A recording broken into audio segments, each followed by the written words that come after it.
Tried to run away.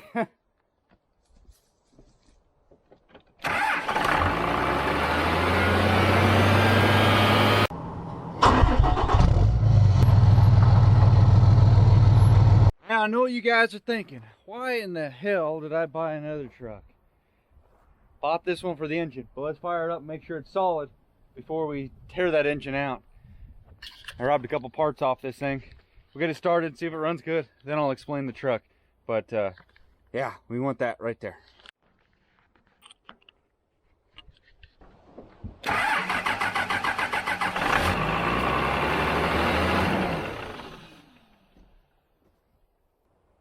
Tried to run away.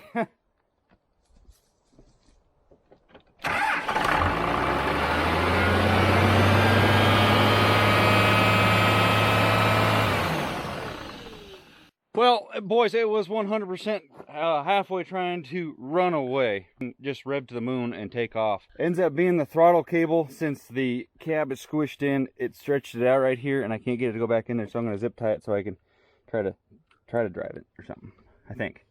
Yeah, this will work. Hey. The throttle's running away again.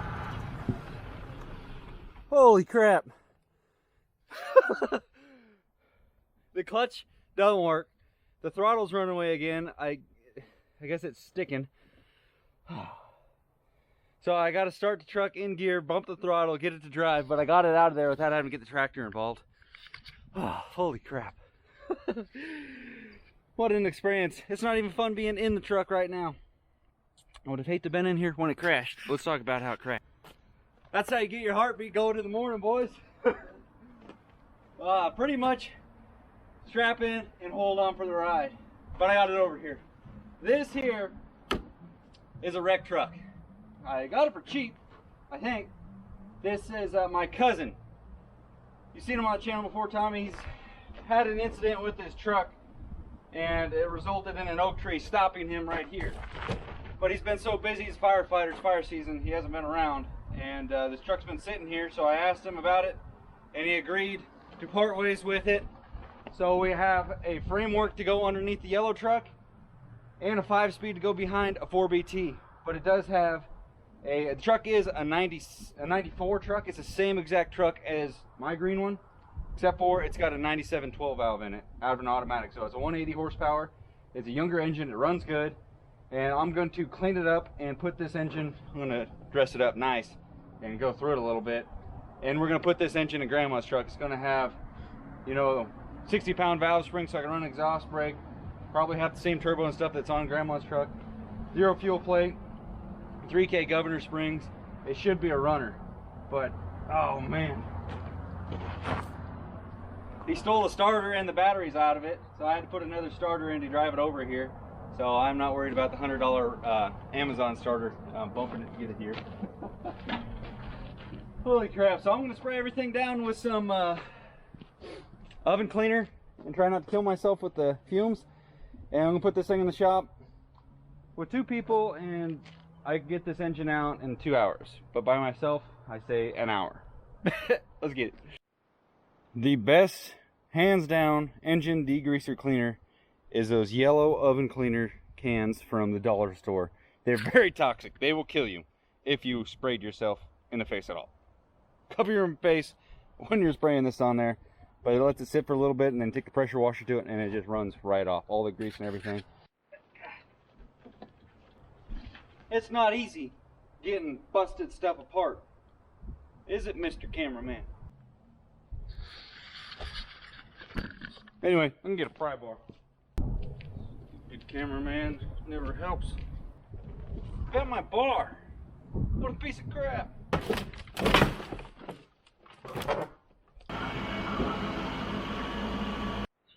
Got the door off, got the old girl in here. Got it in midget mode, so it's easy to work on. You're coming with me, buddy. But I'm gonna run to the store and get something to drink because we're gonna need some monster to tackle this son of a gun within an hour. Okay, it's gonna be a busy day today. I have about 30 minutes, gotta go to town, drop Taylor off, come back here, work a couple hours, maybe. And then I gotta go back to town for that wedding, and then tomorrow we'll slave on this. But I still got 30 minutes to kill right now, so Freshie, Let's see what we can get done.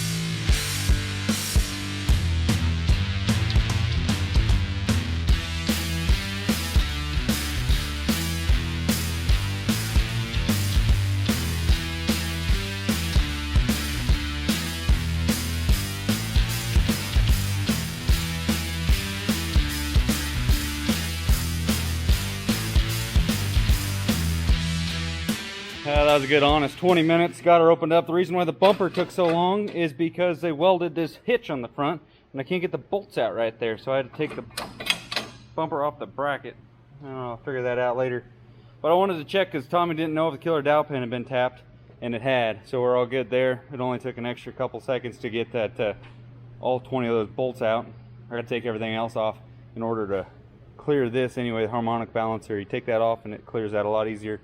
But right now I got to load up, take Taylor to town, and we'll be back in 1, 2, day 2, or rather recontinue after an hour and a half worth of work on the truck yesterday. Went to the wedding last night. It was more of Taylor's thing, but she was happy, so that's all good. And we got a freedom ride to go to and dinner later today, so we are on limited time as well for today. But I think I can get this thing out of here before I need to leave. Get the cover back on it. Take the power steering vacuum pump assembly, and we'll just ditch that and leave it on the truck because I don't need that for the next truck. Battery, or to get the starter out, and the transmission is going to be the annoying one, but I'm going to try and just leave that in there and take the rear drive shaft and slide the trans back as far as I can. Fuel assembly stuff, yeah. We got a couple things to do, so without further ado, let's go grab another Rockstar and let's get at it.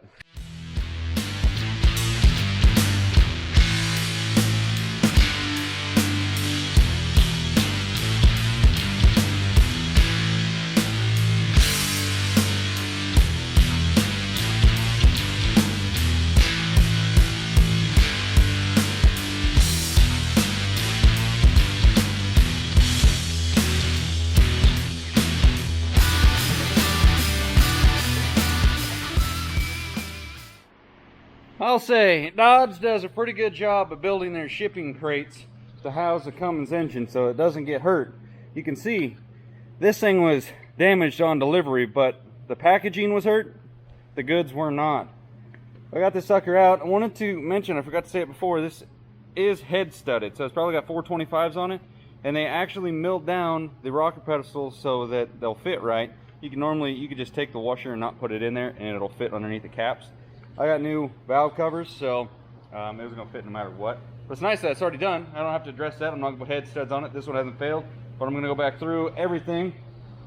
New oil pan gasket, new tappet gasket, rear and front main, all that crap.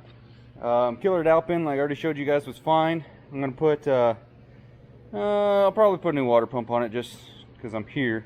But it is a 97 12 valve, 180 horse. So it's literally the same exact engine coming out of Grandma's is going to be the same one going back in it. But I'm going to delete the factory fuel system stuff on here.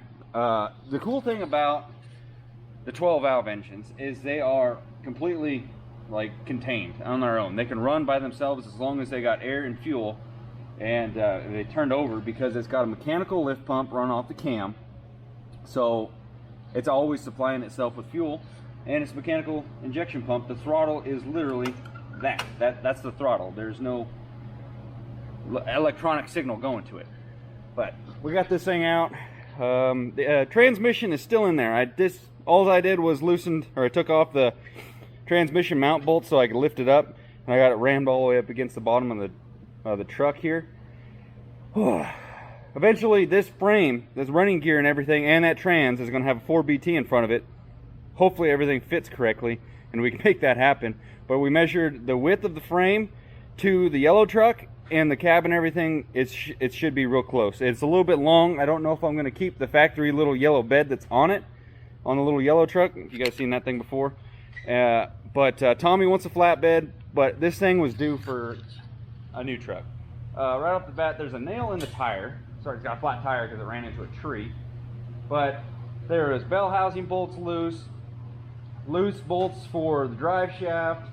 There's just one thing after another that probably should have been addressed, and some stuff just, you could tell a goofball mechanic worked on this thing when they put this second engine in. He bought it from his buddy that had this engine put in, and yeah, there was quite a few things.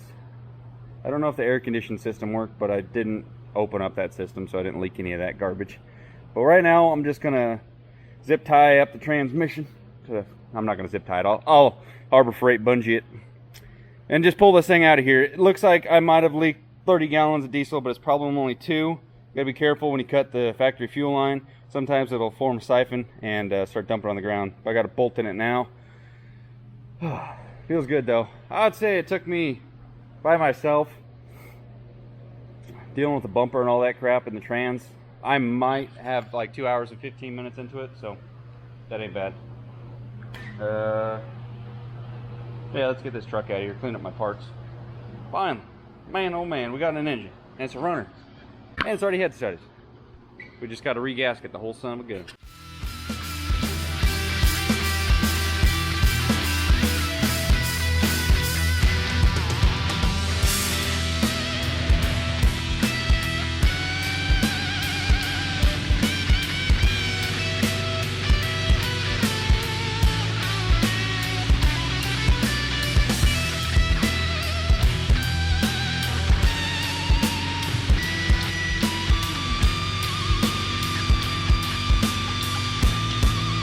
I was gonna go ahead and involve the cleaning process, but I think it'll make a whole other video because I've already been at this quite a while today. So that'll be in the next video, the before and after, because I think it's gonna make a pretty good transformation. Plus, it's gonna take quite a while to clean up and reseal and everything. And honestly, it'll probably look like a completely different engine, different turbo and everything, different manifold. Oh yeah, by the way, check this out. Hopefully you guys can see that in there. Yeah, we got, that's where it's supposed to be. So there's one of the retainer rings that's not doing its job. End plate sucks. Up and down is perfect. But this turbo was about to die anyway. So I got another turbo, got another manifold. This thing's gonna look so much better when I'm done with it. But for now, thank you guys for watching. Like, comment, subscribe. And hooray, we got an engine finally. Holy crap, what a freaking ordeal. We'll see you guys in the next one. Thanks for watching.